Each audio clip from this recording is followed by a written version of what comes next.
VTA SL86 cộng cộng. Cái này lỗi mất hết tiếng nha, vẫn lên màn bình thường nhá.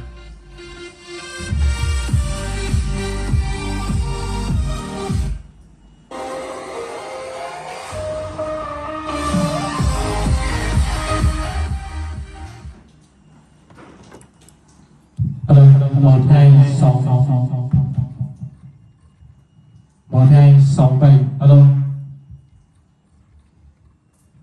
1 2 6 7 alo 7 8 9 7